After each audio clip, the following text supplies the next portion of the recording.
안녕하세요. 저는 한 번에 이혼을 하고 얼마 전 재혼을 하게 된 30대 후반의 여자입니다. 지금 남편을 만나기 전까지는 이상한 남자들만 만났던 것 같아요. 여기 채널의 사연만 들어봐도 별난 남자들이 수두룩한 것처럼 세상에는 믿을 만한 남자 하나 찾기가 모래밭에서 바늘 찾기만큼 어려운 것 같습니다. 그럼 지금 제 곁에 있는 멋진 남편을 만나기 전에 있었던 일을 몇 자 끄적여 보도록 할게요. 꼭 끝까지 들어주시길 바랍니다. 저는 금수저는 아니지만 꽤 부유한 집안에서 자랐어요. 부모님이 함께 봉제 공장을 운영하셨는데 이 바닥에서는 아주 유명하시다고 합니다. 물론 크게 공장을 설립하기까지 많은 고생들을 하시며 힘들게 일궈내신 거죠. 그런 부모님 덕분에 모자람 없이 어린 시절을 보냈고 성인이 되어서도 부모님의 품에서 크게 벗어나지 않았답니다. 대학도 부모님이 하시는 일과 연관된 의상 디자인을 전공했고 졸업 후에는 줄곧 부모님 회사에서 일하게 됐었어요. 거기서 제가 디자인한 옷을 대량으로 만들어 여러 인터넷 쇼핑몰 운영자들과 거래를 하기도 했는데 생각만큼 잘 되지 않아서 보통 직원들처럼 거래처에서 의뢰한 의류들을 만들기 위해 재봉틀을 쉼없이 돌리며 미싱사로 일했습니다. 첫 남편은 저희 공장과 거래를 하던 도매업을 하는 사람이었어요. 그는 오랫동안 저를 좋아했는데 제가 조금 늦게 마음을 열었어요. 외모가 제 스타일이 아니었거든요. 하지만 성실하고 열정적인 모습을 보고 평생 기댈 수 있는 사람이 될 것 같아 그이와 깊은 연애를 하고 결혼을 하게 되었답니다. 하지만 남편은 결혼한 지 1년 만에 바람을 피웠어요. 그것도 제 돈으로 말이죠. 잘생기면 인물값을 한다지만 그 인간은 꼴뚜기같이 생겼으니 꼴값을 한 거죠. 결국 모든 증거를 수집해서 꼴값한 남편에게 이혼 소송을 하게 되었고 제가 받은 상처만큼은 아니지만 꽤 많은 위자료를 받아냈습니다. 그 이후에도 남자를 2명 사귀었었는데 마찬가지로 제가 돈을 좀 번다고 접근했더라고요. 돈을 빌려달라고 하질 않나, 자기 빚을 대신 갚아달라고 하지 않나, 저를 여자친구가 아닌 물주로 보는 놈들만 만났다니까요.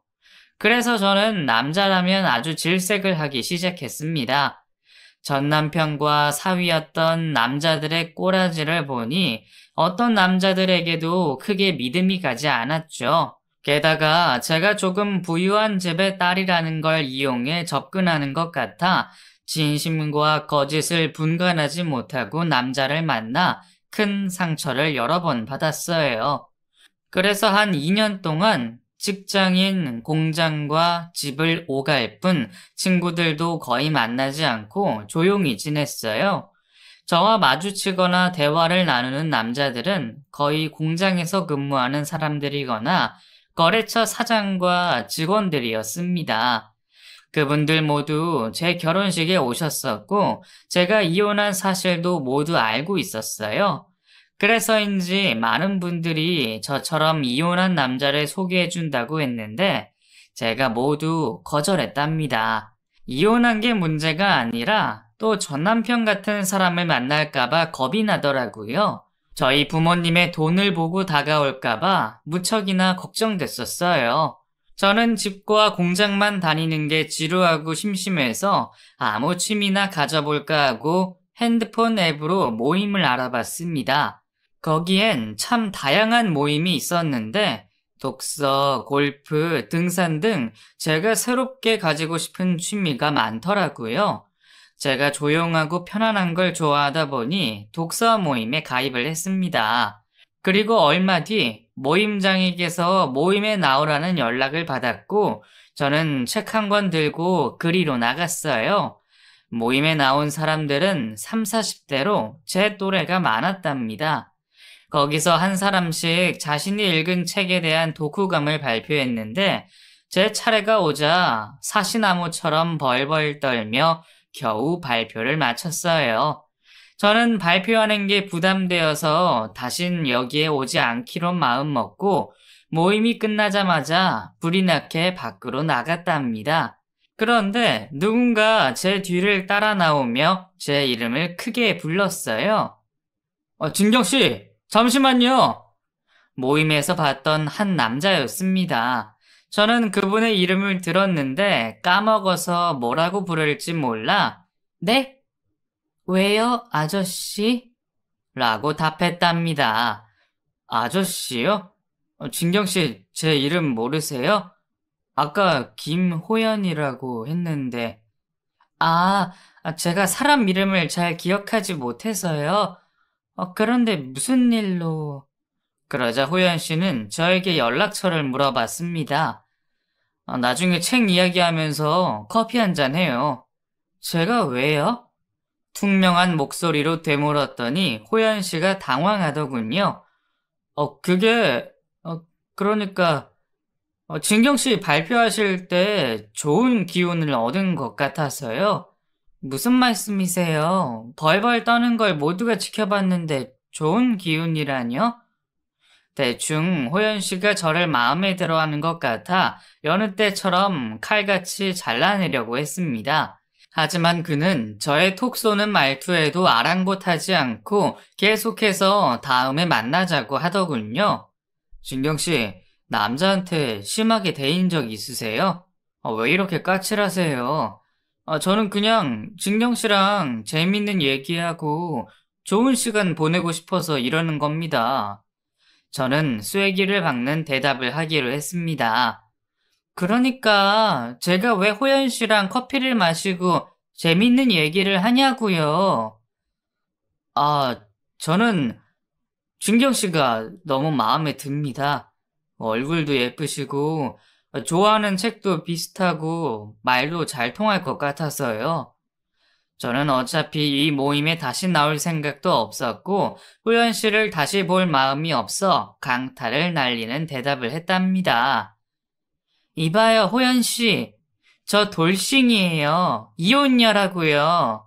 여자를 사귀고 싶으면 다른 데 가서 알아봐요. 그러자 호연 씨는 아무 말도 하지 않았답니다.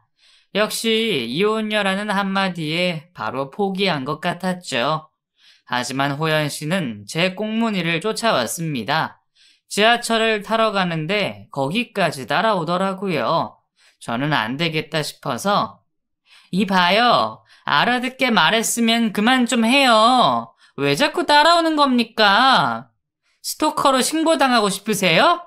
라고 말했더니 호연 씨가 당황한 얼굴로 아니, 저도 여기서 지하철 타고 갑니다.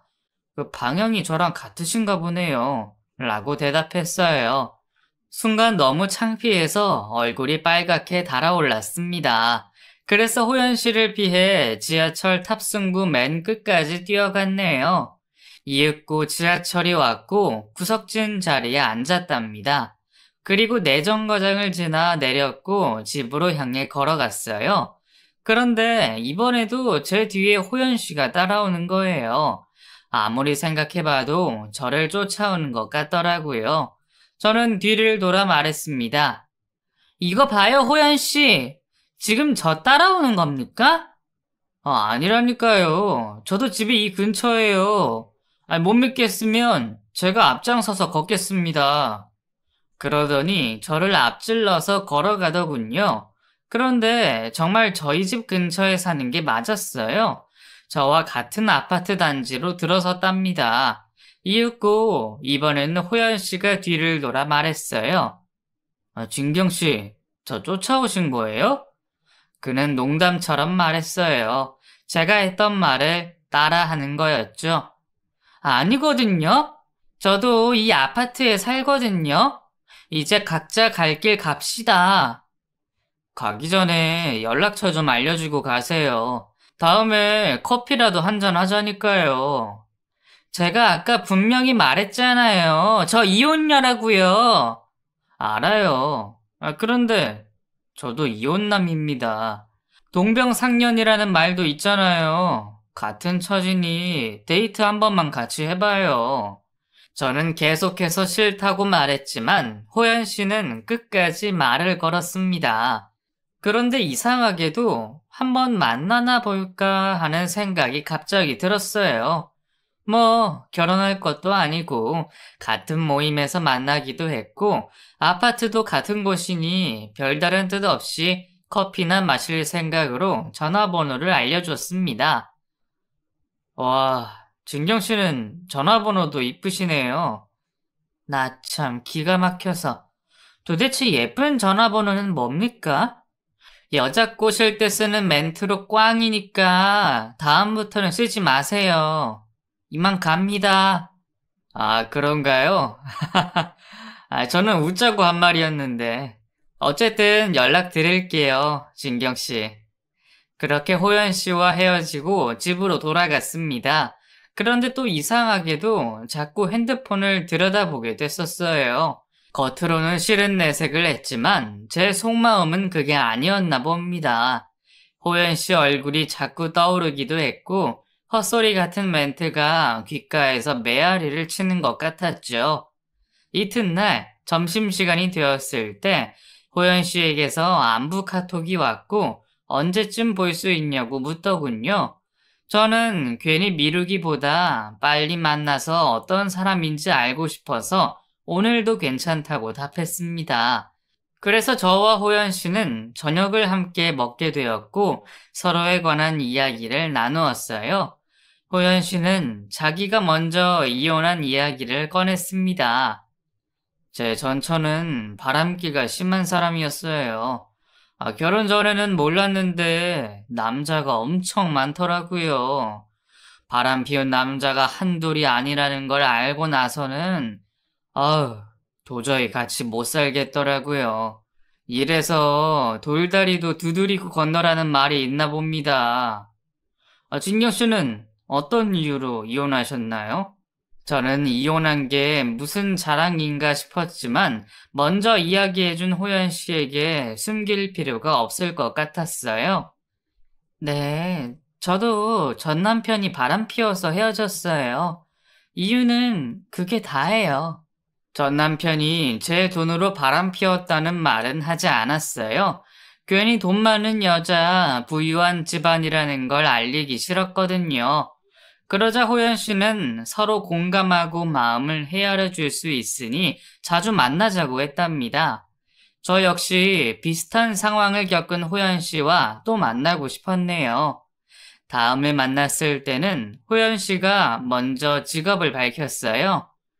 진경 씨, 저는 평범한 구급 공무원이에요. 남들은 찰밥통이라고들 말하는데 실상 벌이는 시원찮은 직업이죠. 진경 씨는 무슨 일을 하시나요? 이번에도 역시 공장을 운영하는 사람이라고 하지 않았습니다. 저는 공장 직원이에요. 공무원에 비하면 많이 부족한 직업이죠. 부족하다뇨. 직업에 귀천이 어디 있겠습니까? 저는 사람만 괜찮으면 무슨 일을 하든지 상관없어요. 그래서 말인데, 우리 사귀어 보는 건 어떨까요? 진경 씨도 제가 싫지는 않아서 두 번이나 만나주신 거 아닌가요? 그의 돌직구에 당황한 저는 바로 대답하지 못했습니다. 호연 씨 말대로 그가 싫기는커녕 호감이 가서 계속 만나고 싶었죠. 그래서 호연 씨의 고백을 받기로 했고 차근차근 서로에 대해 알아가기 시작했습니다.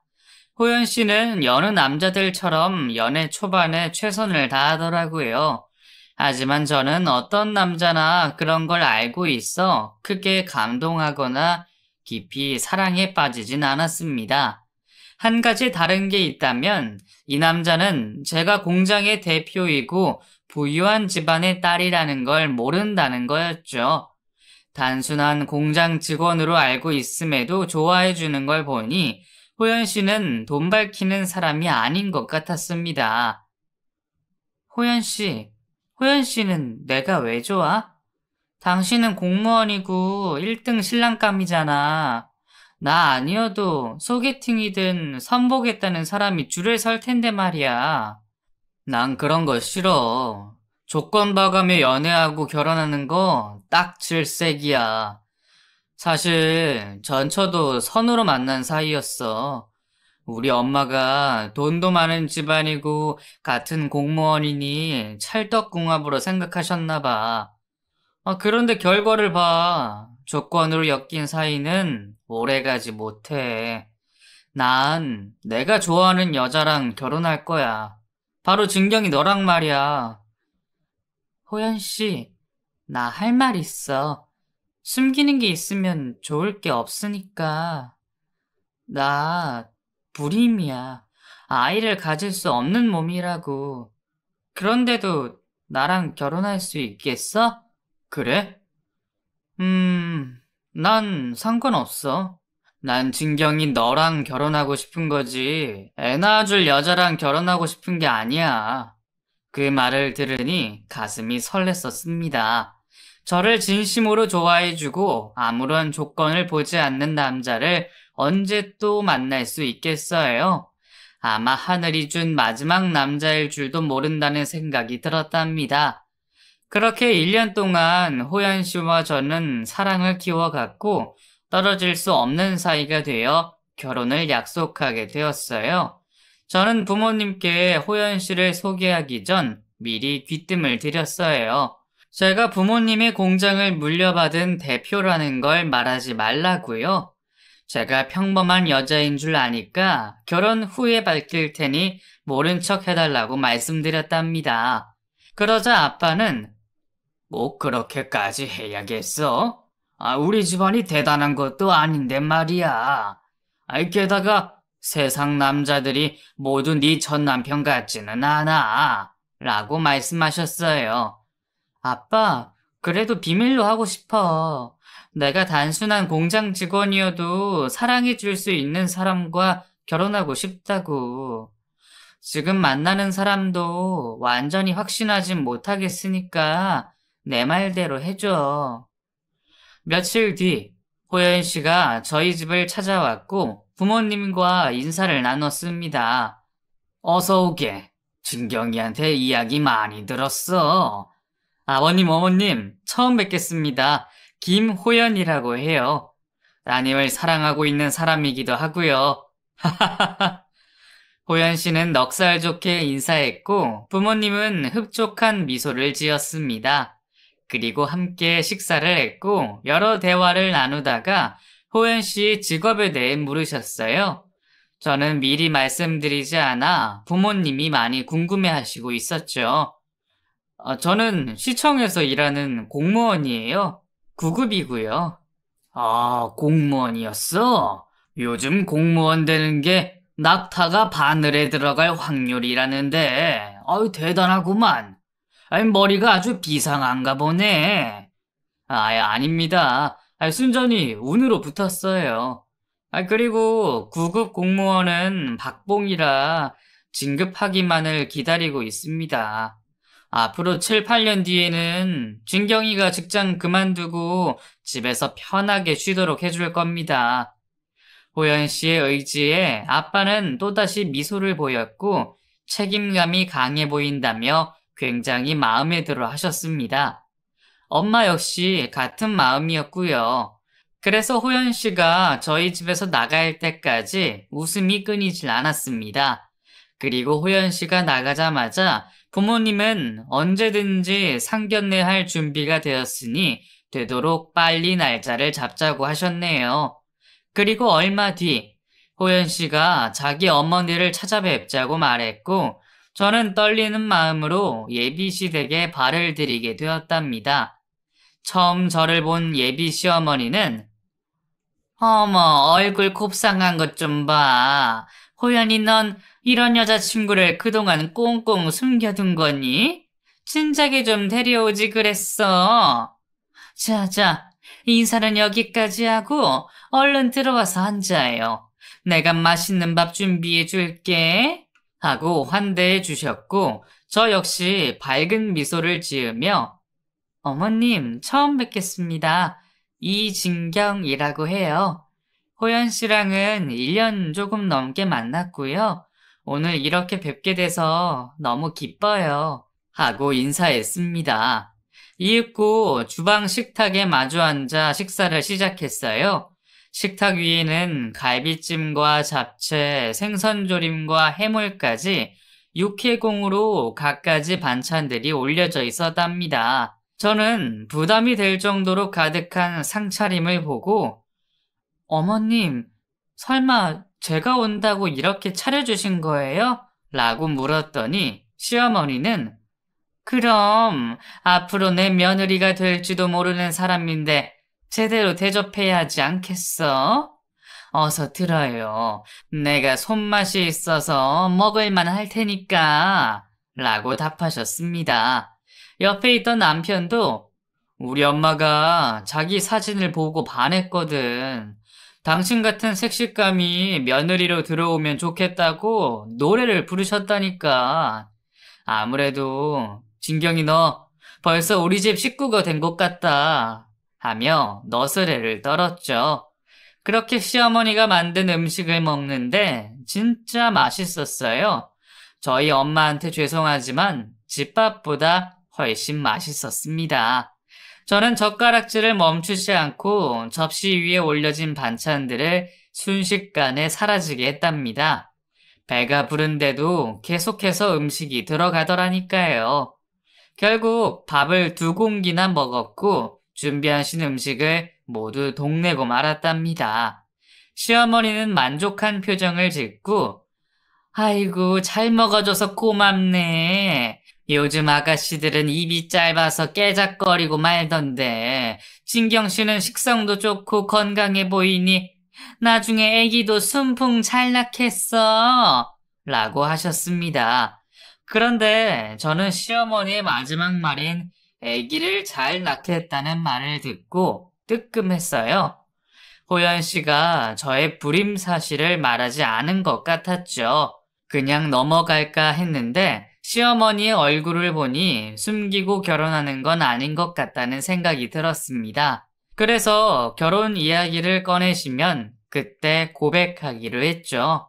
식사를 마치고 거실로 자리를 옮겼고 커피잔을 손에 들고 이야기를 시작했어요.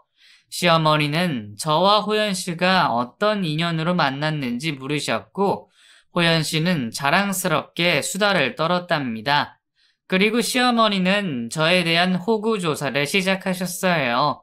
웃는 얼굴로 말씀하셨지만 저는 긴장한 채 질문을 들었습니다. 호연이한테 하는 일은 들었고 진경씨 사는 곳은 어디야? 네, 바로 옆동에 살고 있어요, 어머님. 그래? 호연아, 그런데 왜 말 안 했어? 가까운 데 살고 있으면 한 번쯤은 마주쳤겠구나. 호연 씨는 배시시 웃으며 일부러 말 안 했지. 아무것도 모른 상태로 만나야 더 재밌고 할 얘기도 많으니까. 하고 시어머니께 궁금한 건 저에게 직접 다 물어보라고 일렀답니다. 그러자 시어머니는 그래? 알겠어. 내가 입이 근질거렸는데 잘 됐다. 우리 호연이 한번 다녀온 건 알고 있지? 신경 씨는 그런 거 상관 안 하는 거야? 라고 물으셨어요. 마치 제가 돌싱인 걸 모르고 있는 것 같았죠. 그래서 솔직하게 이혼한 여자라고 밝혔습니다. 이에 시어머니는 표정이 굳어졌어요. 뭐? 한번 다녀왔다고? 난 또 처녀인 줄 알았네. 엄마, 이혼녀면 어때? 하여튼 욕심도 많으셔. 처녀가 나한테 시집을 오겠어? 못 올 건 뭐냐? 네가 내 아들이어서 하는 말이 아니라 너 정도면 1등 신랑감이야. 저는 그때부터 기분이 상했어요. 남자는 이혼이 대수롭지 않은 것이고 여자는 책 잡힐 흠이라는 듯이 말하는 시어머니가 조금씩 불편해지더군요. 그래서 저는 묻는 말에만 대답하기로 하고 입을 열지 않았습니다. 그래, 요즘 새 커플 중 하나는 이혼한다니까 그렇다 치자. 그럼 진경씨, 혹시 전 남편 사이에서 애를 낳은 건 아니겠지? 네, 아이는 없습니다. 저는 아이를 가질 수 없는 몸이에요. 병원에서 그렇게 결과가 나왔습니다. 그러자 시어머니는 호연 씨의 등짝을 때리며, 야, 너는 애 못 낳는 여자를 데리고 오면 어떡하냐? 아무리 둘이 좋아 죽는다 해도 애는 하나쯤 낳아야 되는 거라고. 내가 정말 못 산다. 긴 말 필요 없어. 난 이 결혼 반대할 테니까 당장 헤어져. 진경 씨, 양심이 있으면 내 아들을 넘보지 말았어야지. 이혼녀에 애도 못 낳는 주제, 감히 내 아들을 넘봐? 이건 100번 생각해도 허락할 수 없어. 당장 내 집에서 나가!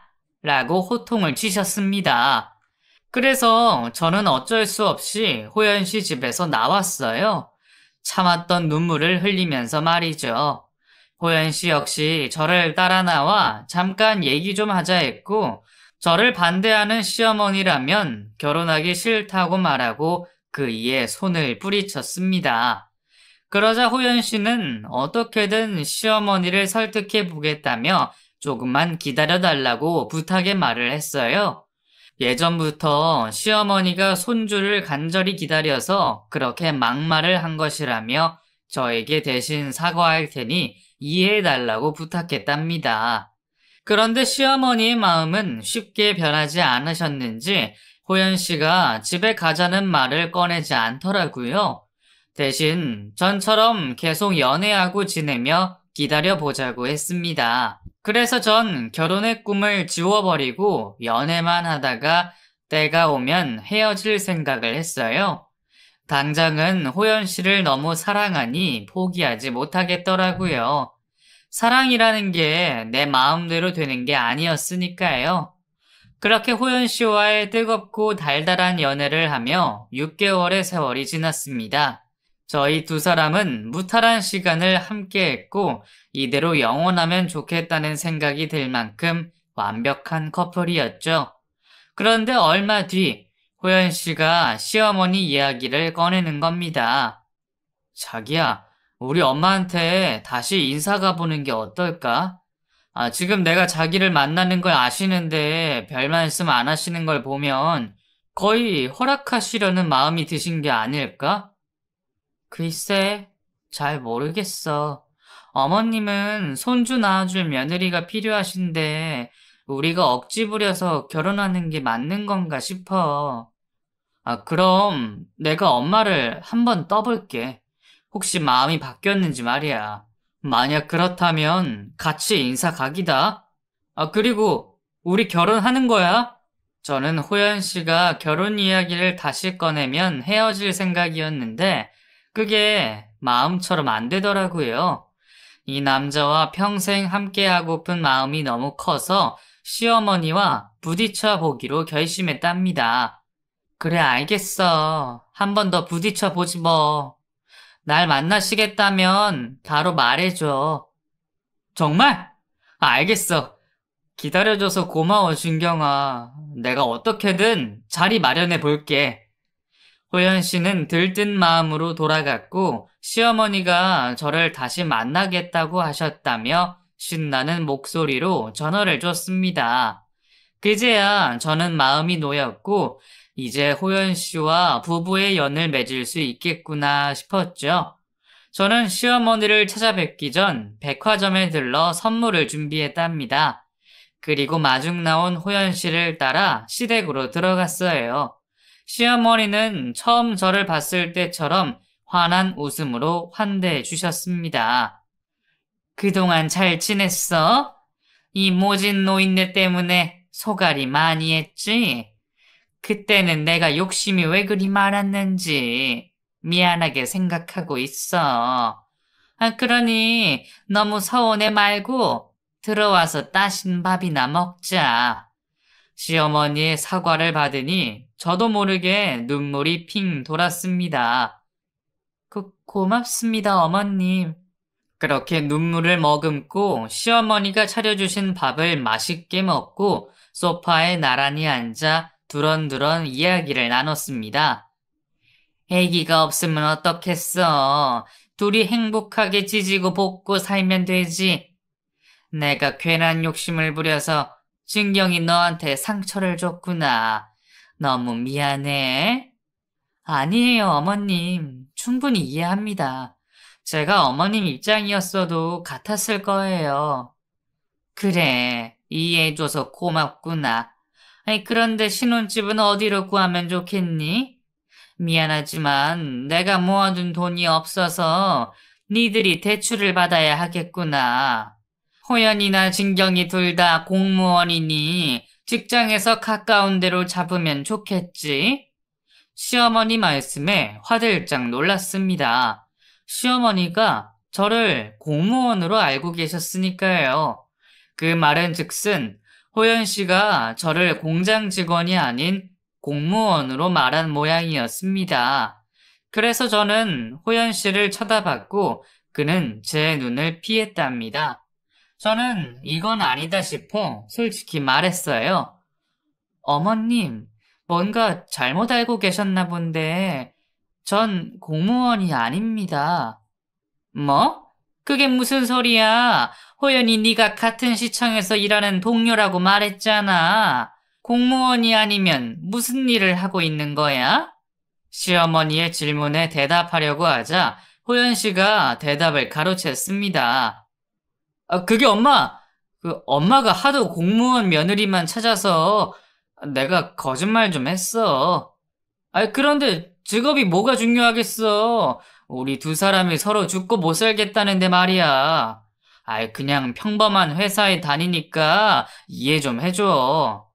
이에 시어머니는 무심한 표정을 짓고 저를 빤히 보셨습니다. 뭐야, 그럼 둘이 짜고 거짓말을 한 거야? 이것들이 어른을 놀려? 진경이 네가 말해봐라. 너 하고 있는 일이 뭔지 말이야. 저는 호흡을 가다듬고 고개를 들어 올리고 당당히 말했습니다. 저는 봉제 공장에서 일하고 있어요. 일한 지는 5년 가까이 됐고요. 뭐라고? 지금 내가 잘못 들은 거 아니지? 공장 다니는 공순이라는 말이지? 내가 미쳐버리겠다. 미싱질하는 공순이 주제 감히 공무원인 내 아들을 넘봐? 너 내 아들이랑 결혼해서 팔자 고치려는 속셈이구나. 불같이 화내는 시어머니께 봉제 공장의 대표라는 말을 할까 하다가 상황을 더 지켜보기로 하고 말을 삼켰습니다.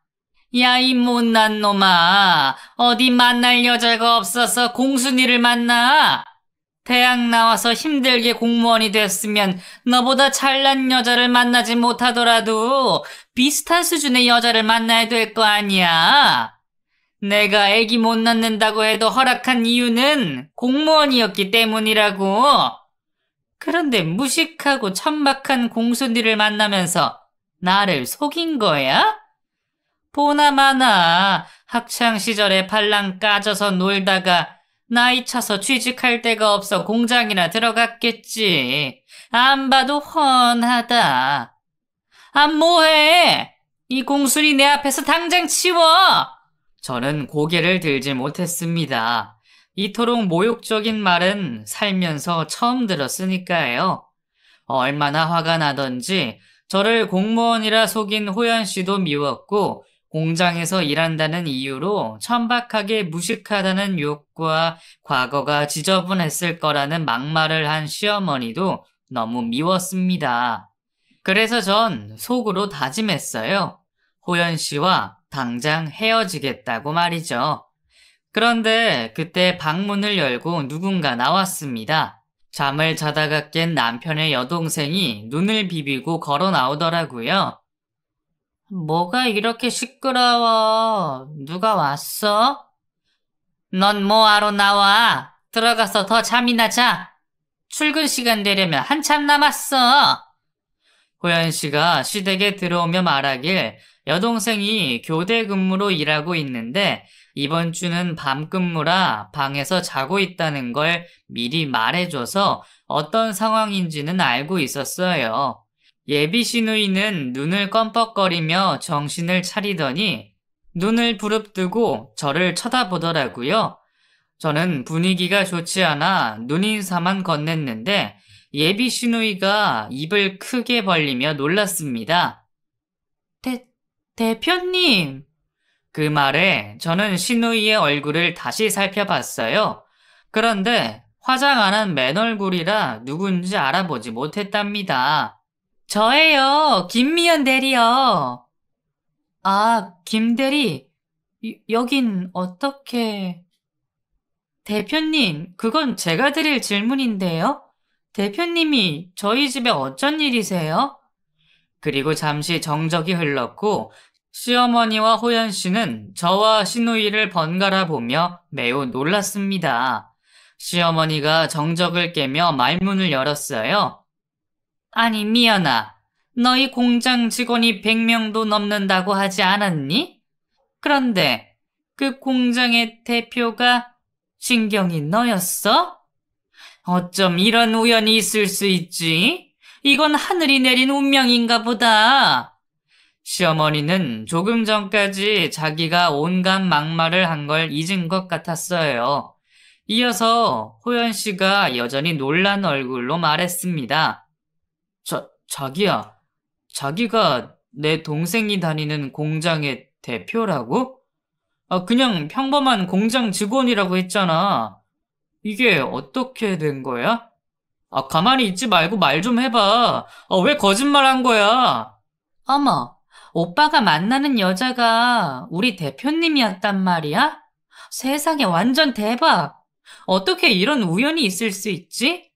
저는 다시 호흡을 가다듬었습니다. 그리고 긴장을 풀려고 손톱으로 허벅지를 찔렀어요. 맞아. 내가 호연 씨 동생이 다니는 공장의 대표야. 공장장이라고. 하도 돈 보고 접근하는 남자들이 많아서 당신 속이게 됐어. 그런데 당신도 날 속였잖아. 어머님한테 공무원이라고 말한 거. 진짜 어이가 없어. 내가 공장 직원이라니까 창피했니? 그렇게 부끄러웠어? 아니, 그건... 그래. 솔직히 좀 창피했다. 내 수준의 공순이를 만나는 게 부끄러워서 엄마한테 숨겼어. 그런데 자기는 뭐야? 나랑 사귀는 내내 거짓말을 한 거야? 어떻게 그럴 수가 있어? 깜짝 놀랐잖아. 호연 씨는 자기가 한 거짓말은 이해될 수 있고 제가 숨긴 건 바람직하지 않다며 큰 소리를 냈습니다.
적어도 난 직업을 속이진 않았어.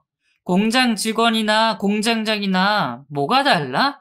같은 일을 하는 사람이라고. 그런데 호연 씨, 당신은 내가 공장 다니는 게 창피해서 공무원으로 둔갑시켰잖아. 이건 천지 차이라고. 저 역시 또박또박 받아치니 당황하더군요. 그런데 그 말다툼을 막은 건 시어머니였습니다. 얘 새아가 그만 화내거라. 사람이 살다 보면 비밀이 있을 수도 있고 거짓말을 할 수도 있지. 하지만 그게 무슨 대수겠냐. 공무원이면 어떻고 공순이면 어떻겠어. 두 사람이 사랑하는 건 진실이잖니. 그러니까 서로 이해하고 한 발짝씩 물러나 용서하렴. 시어머니는 카멜레온급으로 태도를 바꾸셨습니다. 조금 전까지 공순이라며 천박하고 무식하기 짝이 없는 여자라고 욕하시던 분은 사라지고 직업에 귀천이 어딨냐며 사랑만 있으면 못 이룰 게 없다고 하시는 여자가 제 앞에 있었습니다. 저는 하도 어이가 없어 시어머니를 똑바로 보고 말했어요. 어머님, 지금 뭐 하시는 거예요? 제가 공장 대표라니까 바로 선량한 분으로 바뀌시네요? 조금 전까진 저를 무시하고 하대하시던 어머님은 어디 가신 거냐고요? 아가, 무시라니 그런 거 아니다. 내가 나이를 먹었더니 가끔 헛소리를 해. 그러니까 아까 한 말은 마음에 두지 말거라. 잊어버리라고. 여하튼 내 며느리로 허락할 테니 빠른 시일 내로 상견례를 하도록 하자. 뻔뻔하다 못해 가증스러운 시어머니 태도에 오만 정이 떨어지더군요. 공장 대표라고 하니 이렇게 대우가 달라지니 더 확신이 섰습니다. 이런 집안에 엮이면 안 된다는 걸 말이죠. 상견례요? 누구 마음대로요? 저는 어머님, 아니, 당신 아들과 결혼할 마음 다 사라졌습니다.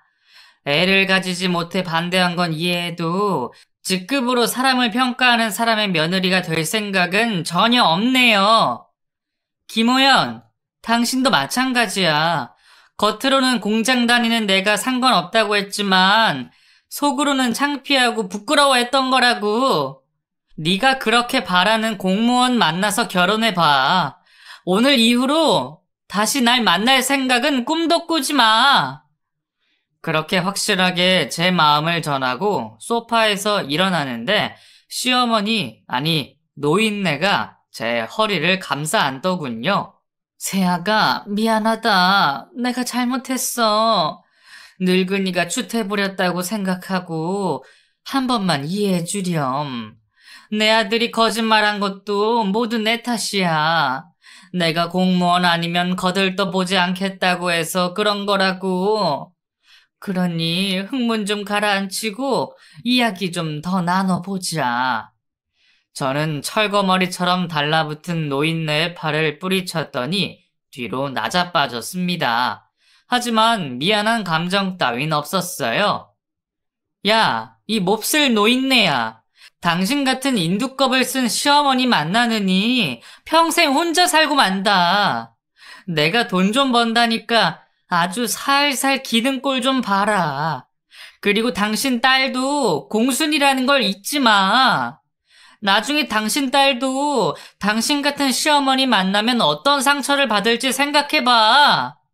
그렇게 쓰레기 같은 집구석에서 나오는데 호연 씨 동생 미연 씨가 저에게 묻더군요. 대표님, 그럼 저 잘리는 건가요? 오빠랑 엄마가 잘못한 건 맞지만 전 아무것도 몰랐어요. 미연 씨, 내가 미연 씨를 왜 잘라? 일 열심히 하는 성실한 직원인데. 걱정하지 말고 평소대로 출근해. 그리고 부탁 한 가지만 할게. 오늘 있었던 일 회사에 가서 입도 뻥끗하지 말아줄래? 당연하죠. 저도 창피해서 어디 가서 말 못해요. 어쨌든 너무 죄송해요. 그나마 미연 씨는 정상이었네요. 여하튼 저는 그곳에서 벗어났고 더 이상 호연 씨를 만나주지도 연락도 받지 않았습니다. 저는 그 이후로 또다시 남자에 대한 불신이 생겼어요. 부모님이 좋은 사람이 있다며 소개해 주려고 하셨는데 제가 한사코 싫다고 전하며 남자 만나는 걸 피했답니다. 하지만 부모님은 정말 괜찮은 사람이라며 딱 한 번만 보라고 저를 설득하셨고 저는 간곡하게 부탁하는 부모님의 소원을 들어드리기로 했어요. 저는 대충 커피만 마시고 나올 생각으로 맞선을 보게 되었습니다. 그 남자는 허우대 멀쩡하고 얼굴도 미남이었어요. 하지만 마음의 문을 닫고 있던 저에겐 매력적으로 보이지 않았습니다. 듣던 대로 미인이시네요. 의상 디자인을 전공하셨다고 들었습니다. 요즘도 디자인을 하고 계신가요? 아니요. 요즘은 거래처에서 일감이 쏟아지는 바람에 제 일을 할 시간이 없습니다. 저는 퉁명하게 대답했고 빨리 이 시간이 끝나길 바랬어요. 진경 씨 아버님께 얘기 많이 들었습니다. 그동안 남자들한테 배신을 많이 당하셨다고. 그래서 쉽게 마음을 열지 못하실 거라고도 하시더군요. 저희 아빠가 별 말씀을 다 하셨네요. 아무튼 커피 다 마셨으니까 이만 일어나 볼게요. 제가 자리에서 일어나자 그 남자가 잠시 할 말이 있다고 하더군요. 애프터 신청받지 않아도 된다면서 말이죠. 무슨 얘기죠? 저도 의상 디자인을 하고 있어요. 브랜드 런칭을 목표로 일하고 있는데 시행착오를 겪고 있죠. 그런데 작년쯤 진경 씨가 디자인한 옷을 아버님께 받아봤어요. 재능이 뛰어나신 것 같던데 저하고 같이 일해보시지 않을래요?